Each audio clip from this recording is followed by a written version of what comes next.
30 और DPMI की ओर से। जी हाँ, उन्होंने शुरुआत की, तो आपको सबसे पहले शुक्रिया अदा करना बनता है कि आपने एक ऐसे विषय पर बातचीत करने की शुरुआत की जिस पर बातचीत होना बहुत ही लाजमी है और वर्तमान समय में बहुत मौजूद है। कहते हैं ना कि बशीर बर्द साहब का एक बहुत ही उम्दा सा एक शेर उन्होंने लिखा है कि कोई हाथ भी ना मिलाएगा जो गले मिलोगे तपाक से, जो वर्तमान दौर में बहुत मौजूद है और इसी समस्या से आज पूरा विश्व जूझ रहा है।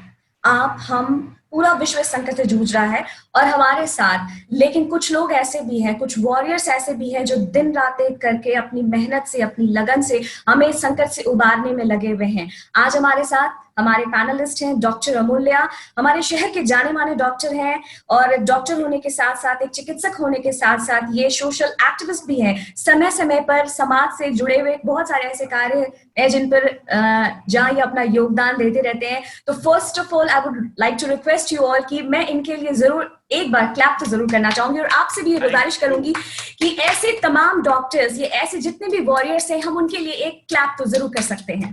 Thank you so much doctor, और आपके साथ तमाम विश्व भर के जितने चिकित्सक हैं उनके लिए मेरा नमस्कार, उनको मेरा प्रणाम। डॉक्टर, बिल्कुल रहमान्स 30 और DPMI की ये प्रयास बहुत सराहनीय है कि उन्होंने इस मौजूद विषय पर हम बातचीत करने के लिए हमें इसका हिस्सा बनाया।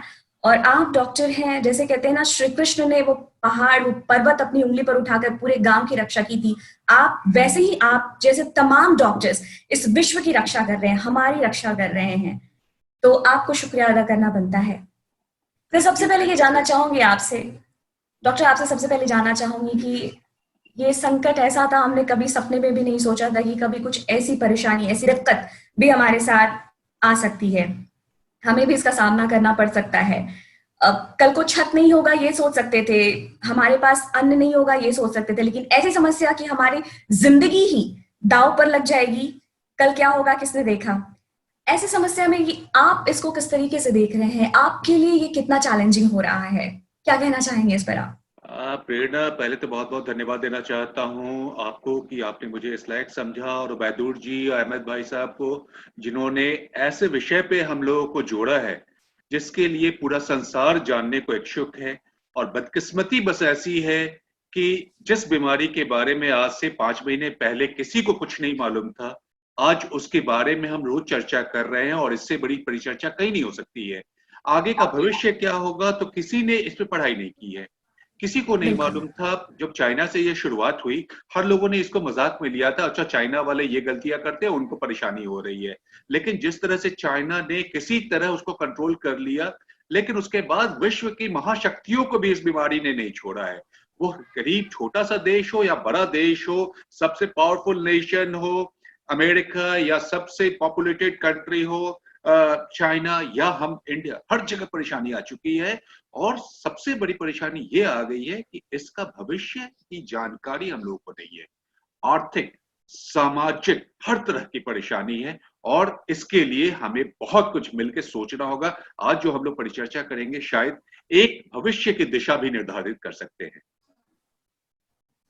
बिल्कुल, पॉजिटिविटी ही, सकारात्मकता ही, कहते हैं ना कि एक ऐसा मात्र उपाय है कि हम अपनी सोच को सकारात्मक रखकर ही कुछ अचीव कर सकते हैं, कुछ पा सकते हैं। मुश्किलें तो हैं, लेकिन मुश्किलों से हमें उबरना है। और रहमान्स 30 की ये बहुत बेहतरीन और सराहनीय प्रयास, आपको ये भी बता दूं, मुझे बताते हुए फक्र महसूस हो रहा है कि रहमान 30 निरंतर प्रयासरत है। वैसे बच्चे जिनके अंदर काबिलियत है, जिनके अंदर हुनर है, जिनके अंदर वो जज्बा है, वो कुछ कर सकते हैं, उन्हें, जो बच्चे मेन स्ट्रीम में नहीं है, मुख्य धारा में नहीं है, उन्हें मेन स्ट्रीम में लाने का प्रयास कर रहा है रहमान 30, वैसे बच्चों को परवाज देकर।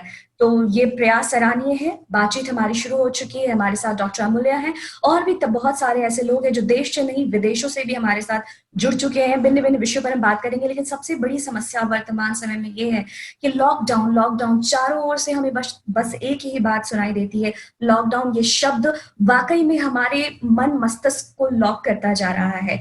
लेकिन बात यह है कि हमें इससे उबरना है, हमें इससे उबरना है। समस्याएं बहुत सारी हैं, धीरे धीरे करके हम तमाम समस्याओं से पर चर्चा करेंगे। हमारे साथ डॉक्टर साहब भी जुड़ चुके हैं। और डॉक्टर अमूल्या, आपको मेरी आवाज आ रही है? हाँ हाँ, एकदम आ रही है जी, बिल्कुल। बिल्कुल, बहुत सारी समस्याएँ हैं डॉक्टर साहब। सबसे पहले तो डॉक्टर आपसे यही जानना चाहूँगी कि इसकी शुरुआत आपने कहा कि चीन से हुई और बड़े-बड़े मुल्क आज घुटने टेके हुए हैं इस बीमारी के आगे, इस संकट के आगे। और हमारा देश, अगर हम अपने देश की बात करें, हमारा देश जिसकी पॉपुलेशन इतनी अधिक है, जहाँ पर सुविधाएँ कम हैं, तो ज़ाहिर-सी बात है चुनौतियाँ हमारे लिए बहुत ज़्यादा हैं। सभी के लिए है लेकिन हमारे लिए थोड़ी ज़्यादा है, या हमारे जैसे और तमाम देश हैं जो एशियन कंट्रीज़ हैं, उनके लिए चुनौतियाँ ज़्यादा हैं। ऐसे में अगर हम समस्याओं की बात करें तो आपके लिहाज से कौन-कौन सी ऐसी गंभीर समस्याएँ हैं, जो आपको लगता है कि वर्तमान के दिनों में ज़्यादा उभर कर आ रही हैं, या आने वाले दिनों में वो समस्याएँ एक विकराल रूप रूप ले सकती हैं? तो आप क्या कहना चाहेंगे इस पे? प्रेरणा, जैसे देखा जा रहा है कि पूरे भारतवर्ष में, मैं अभी भारतवर्ष से शुरुआत कर रहा हूँ कि मैं भारतीय हूँ, मैं यहाँ की समस्याओं को ज़्यादा देख रहा हूँ। बाहर गल्फ कंट्री की बात करें, अमेरिका की बात करें, यूरोपियन कंट्रीज़ की बात करें, वो न्यूज़ के थ्रू, हमारे दोस्तों के थ्रू, हमारे सारे दोस्त, रिश्तेदार भी बहुत सारी जगह पे हैं। मस्कट में हमारी एक रिलेटिव रहती है, दुबई में है, तो उसके कारण हम सुन रहे हैं उनकी बातें, लेकिन यहाँ हम एक्सपीरियंस कर रहे हैं। तो अगर मुझे आज्ञा मिले तो मैं कुछ परेशानियां जो इंडिया में हो रही हैं, कि बहुत सारे गल्फ से भी लोग जुड़े हुए हैं, उनको शायद बहुत सारा न्यूज़ नहीं मिल पाता हो कि भारतवर्ष में, स्पेशली बिहार में, किस तरह से परेशानियां शुरुआत हुई हैं और आगे का भविष्य तो हम लोग बात करेंगे ही। अगर मौका मिले तो हुँ, मैं स्लाइड से कुछ-कुछ पिक्चर्स दिखाना चाहूँगा, जिससे कि हम लोग ज़रूर, आगे ज़रूर। अपने आप को फिर से सोच पाएँगे कि हमारी क्या-क्या परेशानियां हैं। तो मैं इसके साथ शुरुआत करना चाह रहा हूँ और बताना चाह रहा हूँ ये कोविड के बारे में। जो कोविड है, कोरोना वायरल डिजीज, ये नई बीमारी है। अगर बोला जाए इसके बारे में किसी को नहीं मालूम था, और आज इसके बारे में इतनी सारी जानकारियां हो गई हैं, लेकिन अब प्रश्न ये उठता है, क्या इससे हमारा मस्तिष्क, शरीर, समाज, सब चीज बदलने वाला है? क्योंकि देखा जा रहा है कि सबसे पॉपुलेशन वो अमेरिका भी बर्बाद हो रहा है। 70,000 से ज्यादा लोग मर चुके हैं, 25 लाख से ज्यादा लोग संक्रमित हो चुके हैं, और जो लॉकडाउन है वो हर देशों में भी है, इंडिया में भी है। People are desperate to move back to home. आज गल्फ की बात करें, बाहर विदेश की बात करें, और वहां का छोड़ दीजिए तो अपने देश की बात करें, हमारा बिहारी समाज हर जगह है। सब कोई कहीं ना कहीं से आज अपने आप को असुरक्षित महसूस कर रहा है। वो चाह रहा है कि हम अपने देश को, हम अपने घर को वापस आ जाए, अपने परिवार वालों के साथ आ जाए, क्योंकि सेंस ऑफ इनसिक्योरिटी हो गई है। और बिल्कुल, भारतवर्ष में क्या डॉक्टर किया आप गया? जी। हम्म, अभी बोलिए। आपने थोड़ी देर पहले जो स्लाइड शो किया था उसमें लिखा, या उसमें ये था, अखबार का आर्टिकल था कि अमेरिका संक्रमण से टूट रहा है। तो आप सोचिए कि नियति के आगे किसी का बस नहीं चलता। अमेरिका जो खुद को सुपर पावर मानता है, और अभी तक उसमें बहुत सारे ऐसे काफी केसेस आने के बाद भी ये न्यूज में खबरें आ रही थी कि अमेरिका ने लॉकडाउन नहीं किया था, जैसे कि बाकी कंट्रीज में, जर्मनी और इटली की बात करें, शहर पूरा देश लॉकडाउन कर दिया गया, हमारे देश में भी लॉकडाउन कर दिया गया, अन्य तमाम देशों में, लेकिन अमेरिका लॉकडाउन करने में हिचक रहा था। लेकिन आप देखिए कि आज समस्या ये है कि आज अमेरिका की स्थिति बद से बदतर होती जा रही है। उम्मीद करते हैं कि पूरा मुल्क, पूरा विश्व इस संकट से उभरे, अमेरिका के साथ साथ हम सभी उभरे, लेकिन कहते हैं ना कि नियति के आगे किसी का बस नहीं चलता। और इसका एक साक्षात उदाहरण एक आप देख सकते हैं, जो आज के दिन हर दिन अखबारों में हमें देखने, पढ़ने और सुनने को मिल रहा है। जी हाँ, doctor, such you may continue. हाँ, सच बात है। वो जो अमेरिका के साथ हुआ, मनाते हैं, भगवान करे, खुदा करे किसी भी देश के साथ न हो। आज हम बिल्कुल। नहीं जानते, अपने भारतवर्ष का खुद नहीं जान रहे हैं।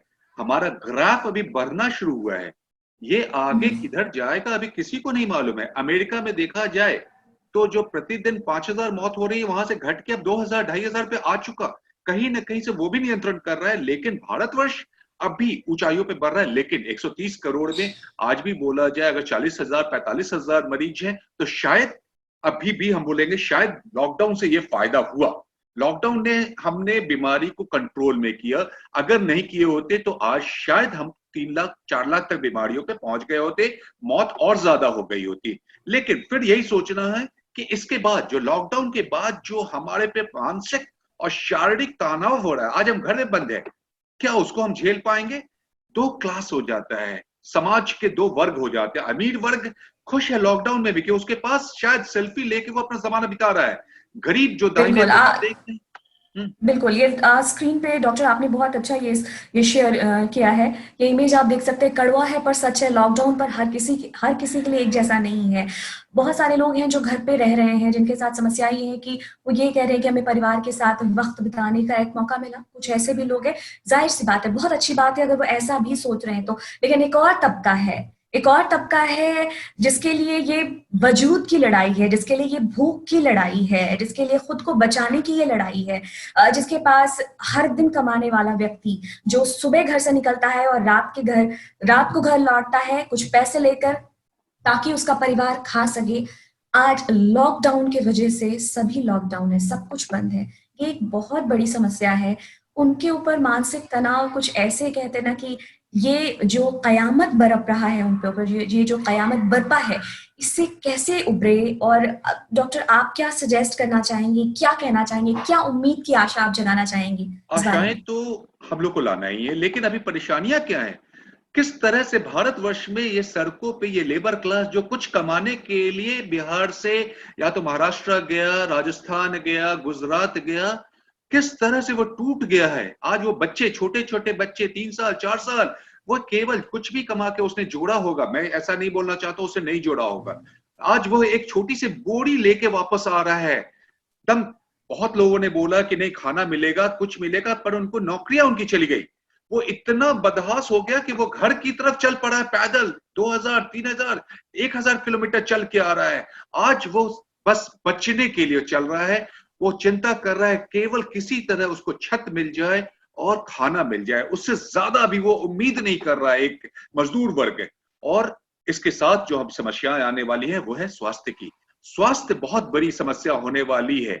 कहीं भी जो जाएगा तो स्वास्थ्य के बारे में एक चीज मैं प्रेरणा जरूर बोलना चाहूंगा। वर्ल्ड बिल्कुल, हेल्थ बिल्कुल। ऑर्गेनाइजेशन ने जो बतलाया है, स्वास्थ्य को हुँ, केवल हम फिजिकल शारीरिक नहीं बोलते हैं। ऐसा नहीं बोलते हैं कि शरीर में दर्द हो रहा है या बुखार है तो आप बीमार हैं। अगर मानसिक रूप से भी आपकी परेशानी है तो वो आप अस्वस्थ हैं। आपको सामाजिक रूप से परेशानी है जो आज हो गया है, लॉकडाउन में है, यह भी एक स्वास्थ्य का परिभाषा है कि आप स्वस्थ नहीं है। और स्पिरिचुअल, आध्यात्मिक रूप से भी अगर आप परेशान हैं, आप खुदा पे भगवान की इबादत नहीं कर सकते, आज ये आ गया है कि ढंग से नमाज लोग नहीं पढ़ पा रहे हैं, ये भी अस्वस्थ है। तो इसके लिए हम लोग को सोचना पड़ेगा किस तरह से हम, ये मरीज घर में है, ये डॉक्टर के पास जाना चाह रही है, मानसिक रूप से अस्वस्थ हो गई है कि मैं डॉक्टर के पास कैसे जाऊं, मैं किस तरह से घर से निकलूं जबकि शिकायत बताऊं। और डॉक्टर, ये मेरी चित्र है, मैं किस तरह से घर में अपने चैम्बर में बैठा हुआ हूं, बंद हो, लगता है एक जेल से भी बद हालात है मेरी। और उसके बाद जब मरीज आता है, मैं उससे भी एक डिस्टेंस, दूरी मेंटेन करता हूं, 6 मीटर की, 2 मीटर की, हुँ, 3 मीटर की, ये कर रहा हूं, उसको चैम्बर से दोबारा से बात करता हूं। तो वो किस तरह से अपनी बीमारी मुझे बताएगा? कहीं ना कहीं से वो जो शारीरिक रूप से अस्वस्थ है वो मानसिक रूप से अस्वस्थ होता जा रहा है मेरा मरीज।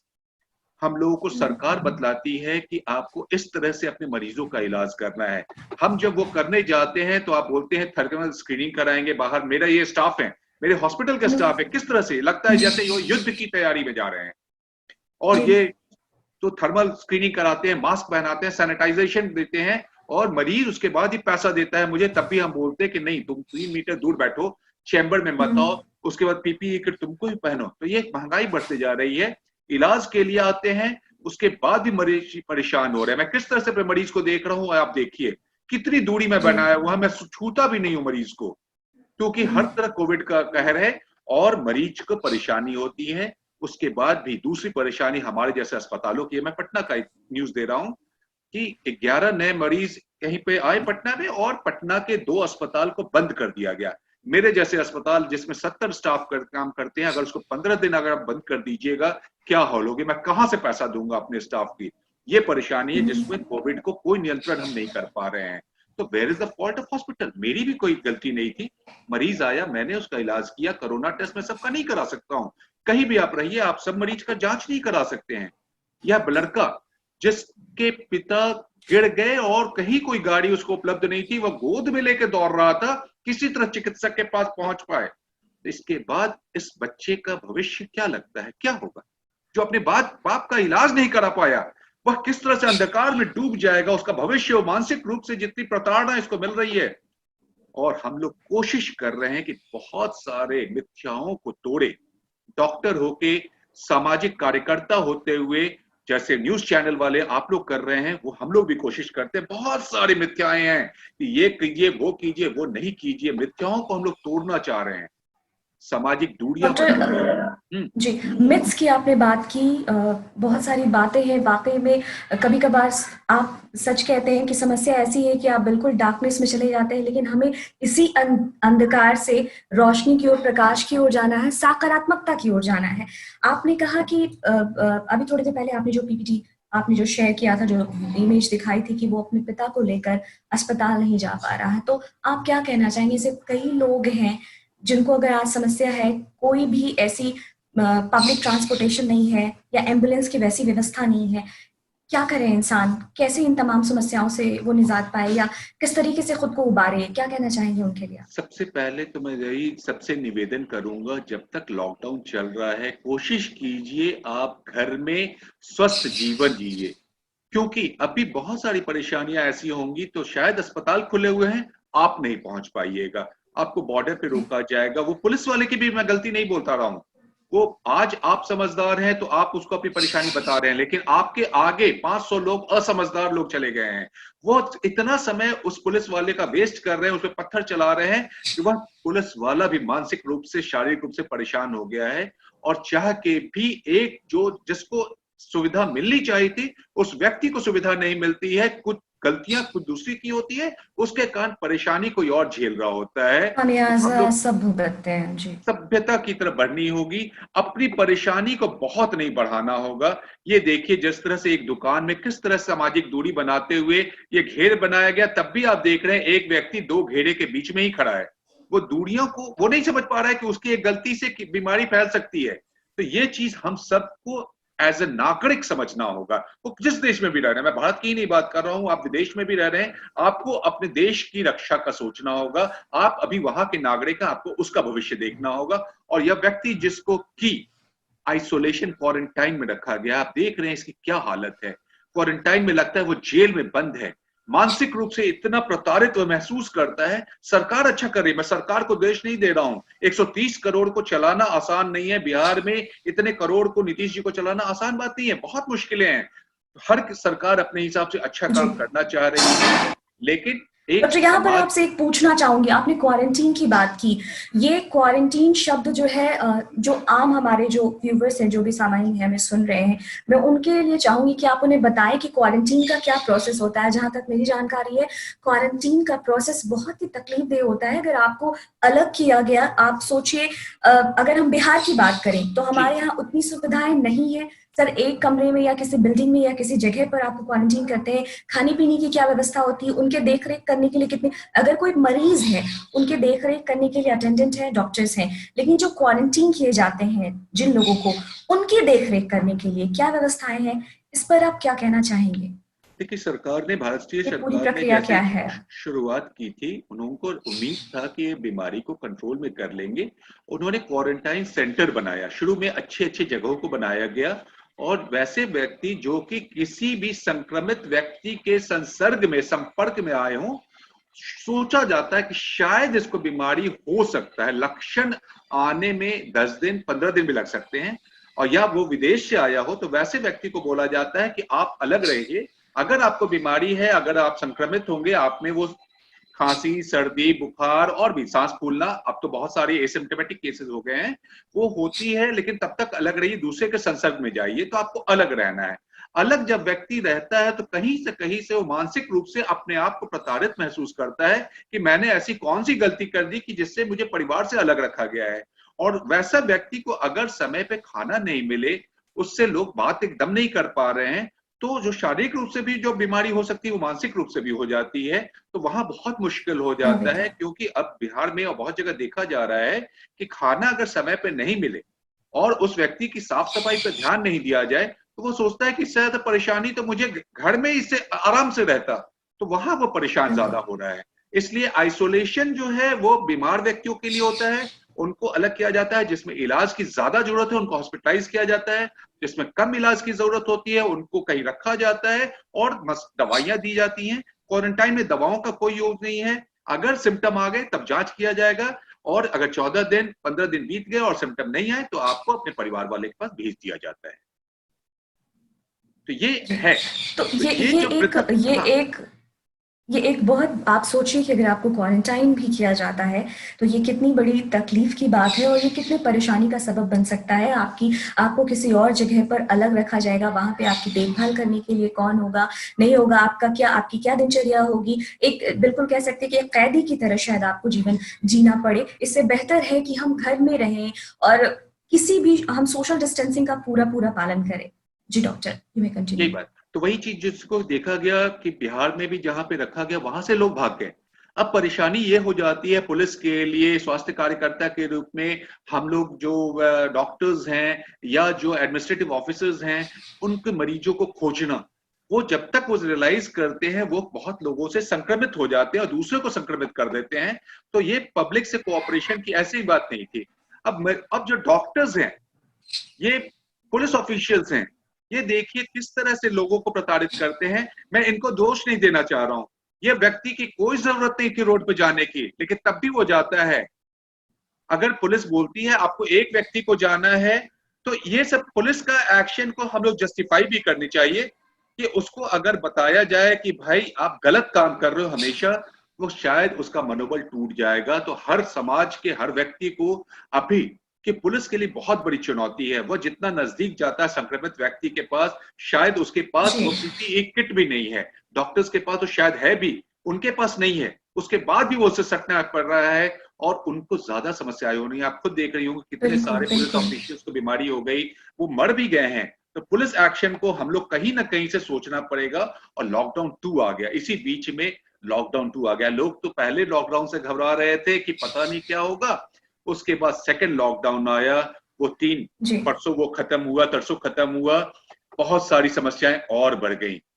एंजाइटी, जी। फीलिंग ऑफ इनसिक्योरिटी और बढ़ गई, और कष्ट होने लगा।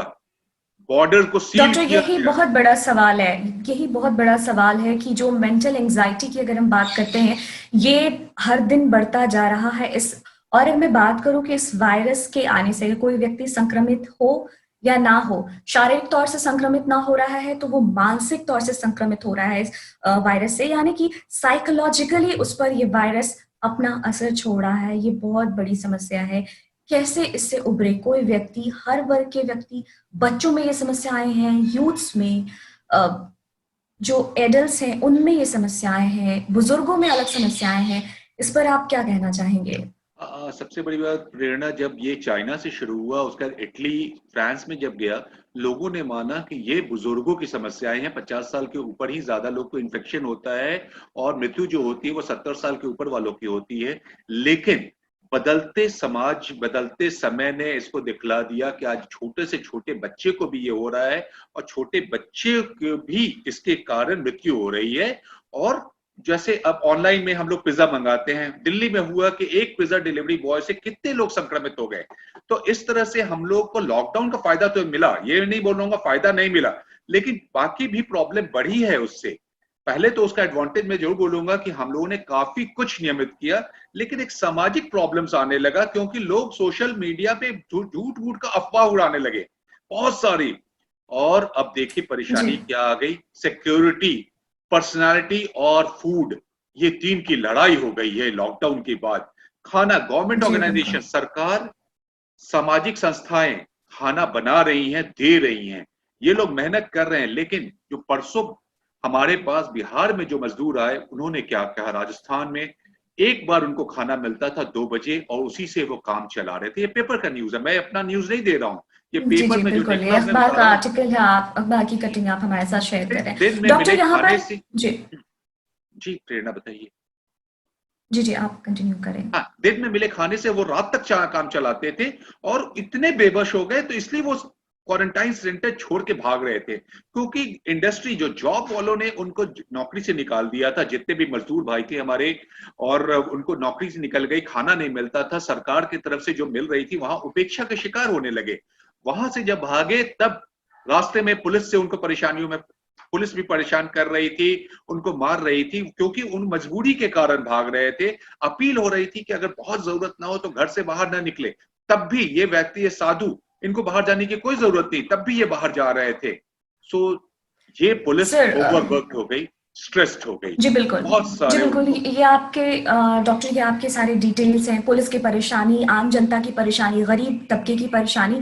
लेकिन एक और भी तबका है, गरीब तबके की बात हम करें, सरकार बहुत सारी सुविधाएं ला रही है उनके लिए, लेकिन एक और तबका है जो व्यापारी वर्ग है, या बहुत सारे ऐसे लोग हैं जो बिजनेसमैन हैं, जो भारत में है, भारत से बाहर कहीं पर भी हैं, और अपने परिवार के लिए, अपनी बेहतरी के लिए वो बाहर रह रहे हैं, मेहनत कर रहे हैं। उनके लिए क्या परेशानी आ सकती है? इकोनॉमी क्रैश होने की बात जब आती है तो ये उनके लिए कितना चैलेंजिंग है? लोग के अंदर जॉब लूज का फियर है। आप इस चीज को कैसे देखते हैं? क्या कहना चाहेंगे इस पर? देखिए, जहां तक ये बात आ रही है कि अब तो डॉक्टर्स पे अटैक हो रहे थे जिनको हेल्थ वॉरियर बोला जाता है, और हमारे डीजीपी महोदय ने और भी एक्शन शुरू में लिया, सरकार ने भी एक्शन लिया कि नहीं, इनको पनिश किया जाएगा, लेकिन ये बढ़ता जा रहा था। अब हेल्थ वॉरियर्स में कौन कौन आ जाते हैं? पुलिस कर्मी आते हैं, स्वास्थ्य कर्मी के आते हैं, सफाई कर्मी और मीडिया कर्मी। ये चार जो है क्षेत्र, वो सबसे ज्यादा अभी कोविड को रोकने का, कोरोना को रोकने का कार्य कर रहे हैं, पर उनपे अटैक बढ़ता ही जा रहा था। आपने देखा पंजाब में एक व्यक्ति का हाथ काट दिया गया, एक सिपाही का हाथ काट दिया गया।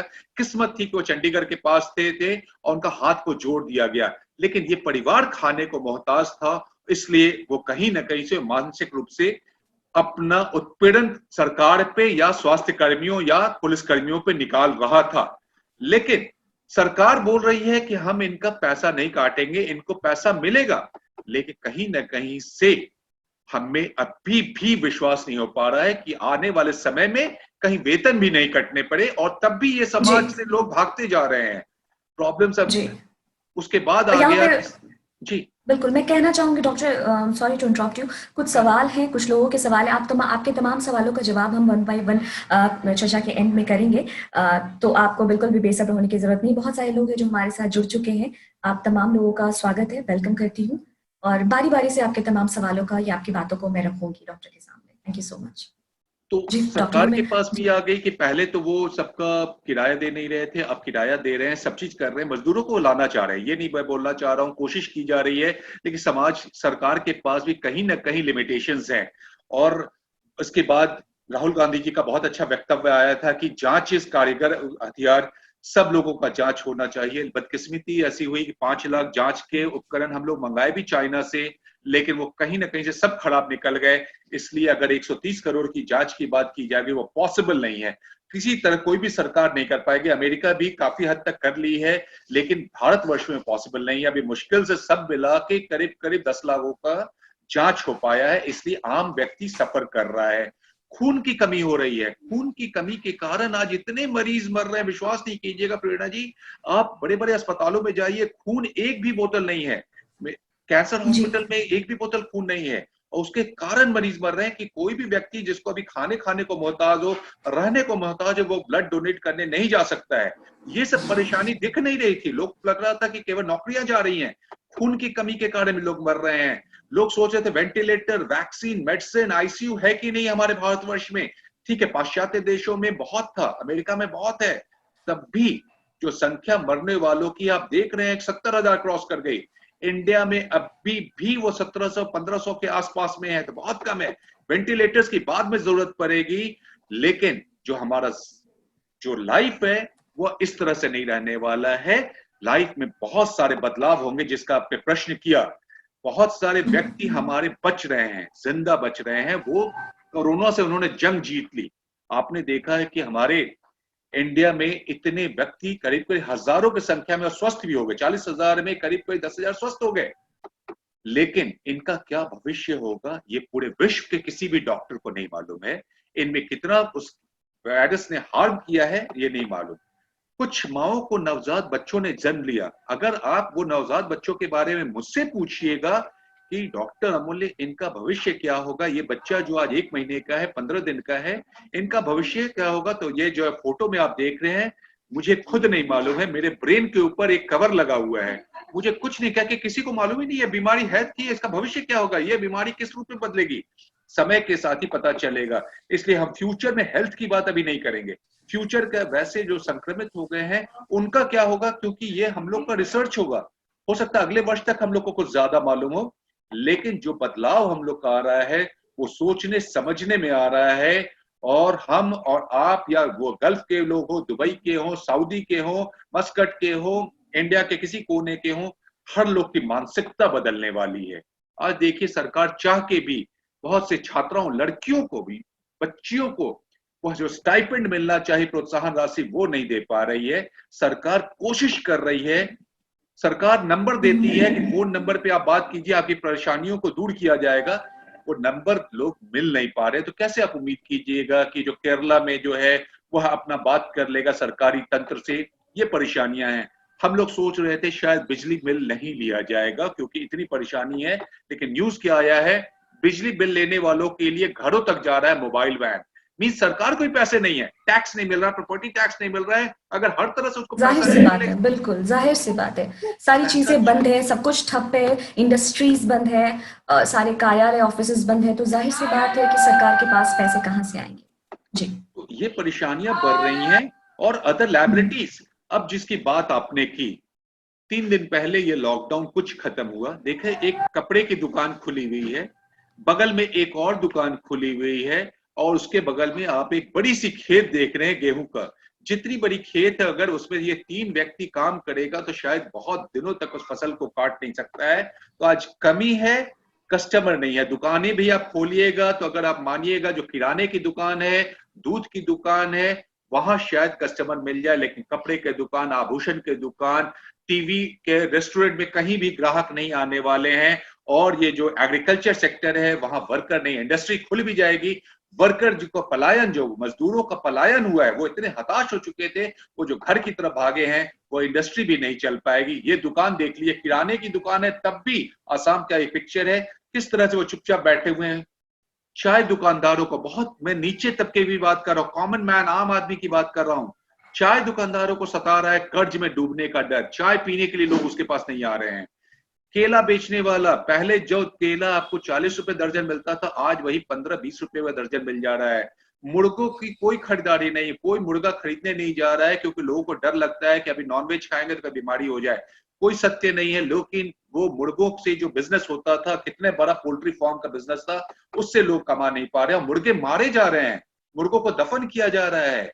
सो इंडस्ट्रीज आर क्लोज्ड, कितने उद्योग बंद हो गए हैं। हमारे ट्रैवल, टूरिज्म, एविएशन, हवाई जहाज, हॉस्पिटैलिटी, होटल, ये सारे इंडस्ट्री बंद हो जाएंगे। इतने इंडस्ट्री कम से कम 1 साल तक अफेक्टेड हो रहे हैं। इतने रोजगार आपको खत्म होने वाले, इनको रोजगार अभी नियर फ्यूचर में नहीं मिलने वाला है। और कोई भी जो उद्योगपति हो, कितना भी बड़ा इंडस्ट्रियलिस्ट हो, कितना भी बड़ा एम्प्लॉयर हो, वह इतना बड़ा एम्प्लॉयर नहीं हो सकता है कि बिना काम कराए अपने कर्मियों को वो पैसा देता रह जाएगा। और यही हम लोग को डिफरेंस पैदा कराएगा। नाविकों की स्थिति खराब, वो मांग कर खाने को मजबूरी, क्योंकि वो समुद्र में मछलियां पकड़ने नहीं जा पा रहे हैं।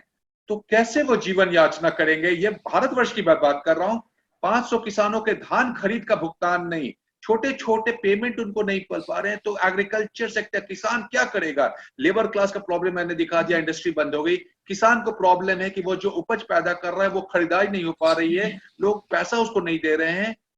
तो ब्रीच ऑफ ट्रस्ट, ये सबसे बड़ी बात जो आज मैंने की, बिटवीन एम्प्लॉयर्स एंड जी। एम्प्लॉइज। मेरा छोटा सा हॉस्पिटल है, प्रेरणा से छोटा सा हॉस्पिटल, 70 स्टाफ मेरे यहाँ काम। मैं खुद बताना चाह रहा हूं, अगर इसी तरह ये काम चलता रहा, हम लोग को भी, मरीज काफी कम है, मैं बोल रहा हूँ, लोग बाहर नहीं निकाले तो मरीज कम होंगे। 70 स्टाफ को पालने के लिए मुझे 15 लाख रुपए करीब महीने का चाहिए। वो लाना भी मुश्किल। मैं तो अपने इंडस्ट्री की बात कर रहा हूँ, छोटा सा। लेकिन जो करोड़ों लोग हैं उनको किस तरह से आप दीजिएगा। 1000 रुपए सरकार 1 महीने 2 महीने दे सकती है, उनको लगातार नहीं दे सकती है। उसके बाद सोशल प्रॉब्लम्स देखिए क्या हो रहा है। जो पुलिस पर हमला कर शराबी को छुड़ाया, पुलिस को अब बहुत सारे काम आ चुके हैं। वो केवल लॉ एंड ऑर्डर के लिए नहीं है, वो कोविड के मरीजों को क्वारंटाइन में डाला, आइसोलेट कर रहा है, जो हेल्थ वर्कर्स को सेव कर रहा है। फिर डायन के आरोप में 3 महिलाओं के बाल काटे, मैला भी पिलाए। ये सब क्या हो रहा है। घर में लोग बंद होकर डिप्रेस्ड है, रूरल एरियाज में, गांव में लोग डिप्रेशन में जा रहे हैं। और ये जो 2 दिन पहले भारतवर्ष में हुआ, लॉकडाउन में खत्म, कुछ कम हुआ और शराब की दुकानें खोली गई। पहले ही दिन 5 राज्यों में बिके 554 करोड़ रुपए की शराब। ठीक है, मैं ये इसको बोलता हूं राजस्व मिला, लेकिन उससे क्या फायदा हुआ। नीचे के आप फोटोग्राफ देख रहे हैं, कितना सोशल डिस्टेंसिंग, सामाजिक दूरियां जो बनानी थी, वो शराब के नशे में उसके कारण सब खत्म हो गई। ये है हमारा विकसित समाज। ये है विकसित समाज, जो कि आप गरीबों की बात मत कीजिए, गरीबों के पास खाने का पैसा नहीं था, अमीरों के पास या वैसे लोग जो मध्य आय वर्ग वाले थे उनके पास पैसा था, वो शराब में अभी पैसा बर्बाद करने जा रहे हैं। So this is the first day. ये परसों की मैं फोटो दिखा रहा हूं, आगे क्या होगा हम लोग सब जानते हैं। पहले ये बहुत ही अच्छी चित्र है, जो पहले एक हस्बैंड वाइफ इस तरह से खुश होके, चेहरे पे वो खुशी आप देख सकती हैं, किस तरह से वो फोटो आप लोग खींचते थे एक दूसरे का। और आज क्या माहौल आ गया है घर में, लॉकडाउन में हस्बैंड वाइफ का वही चेहरा किस तरह से बदल रहा है। लोग एक दूसरे पे गरज रहे हैं, कहीं से आप रोमांस जी। नहीं। और आपने बहुत अच्छा यहाँ पर आपने लिखा है, stress will remove the romance. Doctor, बहुत सारी समस्याएं हैं, बिल्कुल बहुत सारी समस्याएं हैं, और जैसे कि मैंने पहले भी कहा था, और फिर आपसे यही कहना चाहूंगी, बहुत सारे लोगों के सवाल भी आ रहे हैं जो इसी से रिलेटेड हैं कि हम कैसे उभरे। परेशानियां इतनी है, मानसिक तनाव। मैंने कहा कि वायरस बहुत सारे लोगों को फिजिकली अफेक्ट कर रहा है, बहुत सारे लोग ऐसे हैं जिनको मेंटली अफेक्ट कर रहा है। तो किस तरीके से हम इससे उभरे, क्या करें, क्या क्या ऐसी चीजें हैं जो इंसान जिसमें खुद को एंगेज करके, खुद को इन्वॉल्व करके इस स्ट्रेस से निजात पा सकता है या इस स्ट्रेस को दूर कर सकता है। बीइंग अ डॉक्टर, मुझे लगता है कि आपसे बेस्ट कोई और बता सकता है इस बारे में। आप क्या कहना चाहेंगे? प्रेरणा भाई, जो शुरुआत हम लोग की है, सबसे पहले तो मैंने आपको दिखाया स्वास्थ्य का। सामाजिक रूप से माने शारीरिक रूप से आप अस्वस्थ हो रहे हैं, खून कम मिल रहा है, इसलिए किडनी के मरीज, कैंसर के मरीजों का इलाज नहीं हो पा रहा है, ऑपरेशन नहीं हो पा रहा है। दूसरा मैं अभी दिखा रहा हूं कि आपको परिवार में फैमिली लाइफ डिस्टर्ब हो रहा है, रोजगार का प्रॉब्लम हो रहा है, किस तरह से एक पति की हालत हो जा रही है। ये कार्टून है, लेकिन फाइनली ये रियलिटी हर घर में हो रहा है। और वह व्यक्ति किसी न किसी तरह से बाहर आना चाह रहा है, लेकिन वो मानसिक रूप से प्रिपेयर नहीं हो पा रहा है बाहर आने के लिए। ये जो परिवार में खुशियां, यूथ जो एंजॉय करते थे इस तरह से हस्बैंड वाइफ, वो अब शायद नहीं देखने को मिल रहा है, और इसके कारण बिल्कुल, डाइवोर्स होगा, pleasing moment are missing, depression, definitely. ये सब हमारी परिवार टूटेगी। बिकॉज दोनों चीज, हर चीज, मानसिक रूप से इतने लोग परेशान हो रहे हैं, उसके कारण एक घर टूटेगा। सुसाइड सुसाइड बढ़ने वाला है, ये हो रहा है, डॉक्टर्स के पास लोग ओपिनियन ले रहे हैं, और होने लगा है। Mental problem, suicide with increase, शारीरिक मानसिक परेशानियां हो रही हैं, पारिवारिक परेशानियां हो रही हैं, पत्नी के अवैध संबंध के शक में, ये शक है, कोई सच्चाई नहीं, क्योंकि मानसिक रूप से व्यक्ति अस्वस्थ हो चुका है लॉकडाउन के कारण। और युवा वर्ग की जो बात हम करना चाह रहे हैं, वो क्या हो रहा है, उसको जॉब, जो हम लोग बात कर रहे थे, कितनी नौकरियां जाने वाली हैं। कुछ दिन पहले ऑस्ट्रेलिया से वर्जीनिया एयरलाइंस का निकला, एक दिन में 16,000 नौकरियां खत्म हो गई, तो ये करोड़ों में जाने वाली हैं, अमेरिका में ऑलरेडी चली गई, हर जगह ये होगी। तो ये सब भी आने वाला सेंस ऑफ इनसिक्योरिटी है। जो युवा वर्ग है, स्पेशली इंडस्ट्रियलिस्ट है, बैंक से काफी लोन लिया, स्वर्णिम भविष्य को देख रहा था। बैंक कभी भी आपने लोन को माफ नहीं करने वाले हैं। हो सकता है 2 महीने न ले, लेकिन उसके बाद उससे ज्यादा इंटरेस्ट लेके वो लोन को रिपेमेंट कर रहे हैं, तो उनका भविष्य तो गया। वो जो 20 से 25 वर्ष, जो 30 वर्ष के व्यक्ति, वो आज अपना उद्योग शुरू किए थे, छोटे छोटे उन्होंने दुकानें खोली थी, छोटी इंडस्ट्री बनाई थी, शॉर्ट टर्म में, मैं 50 लाख 20 लाख वाली बात कर रहा हूं, उनको भी पैसा नहीं बचा हुआ है, बैंक लोन, सैलरी नहीं मिलने वाली है, पर्स खाली हो चुका है। और अब ऑनलाइन चीटिंग, साइबर क्राइम, फ्रॉडिज्म बढ़ने लगा है। इससे भी हमें बचना होगा, क्योंकि ये सब क्राइम बढ़ रहा है। आपके पास 100 में से अब 10 रुपए बचे थे, और 10 रुपए भी छीनने के लिए कोई बैठा हुआ है। हम इस तरह से बेतहाशा अपने गांव की ओर जा रहे हैं, कुछ परिवार से मिलने के लिए, क्योंकि तब भी आपके पास खाने का। और ये ऐसे व्यक्ति से भी, पटना में उस दिन 500 रुपए के लिए एक लड़की को गिरा के मारा किया गया, 500 रुपए छीना गया, 500 रुपए।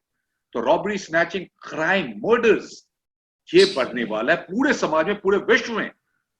पहले लोग 2 लाख 10 लाख के लिए मर्डर होते थे, अब 1000 या 15,000 या 5,000 के लिए मर्डर होंगे।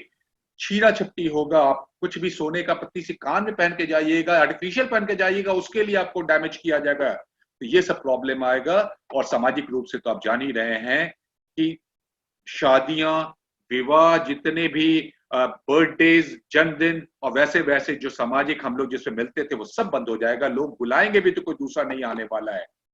मेरे जैसे व्यक्ति जो कि बड़ी गाड़ियों पे चढ़ते थे, क्या होने वाला है, वह अब आकांक्षाएं नहीं रहेगा। मैं किसको दिखाने जा रहा हूं बड़ी गाड़ी लेके, वो एक छोटी गाड़ी, नैनो, एक हो सकता है ऑडी से नैनो पे शिफ्ट कर जाए, एक टू व्हीलर साइकिल पे आ जाएगा, सिंपल साइकिल पे चलाएगा, साइकिल वाला भी साइकिल बेच के पैदल चलेगा, हो सकता है कुछ दिनों के लिए। लेकिन यहाँ पे जो आप जो प्रश्न कर रही थी, हम लोग परेशान हैं। लेकिन विंस्टन चर्चिल ने कहा है, success is the ability to go from failure to failure. हर फेलियर, जितने भी असफलता है, उनको भूलना पड़ेगा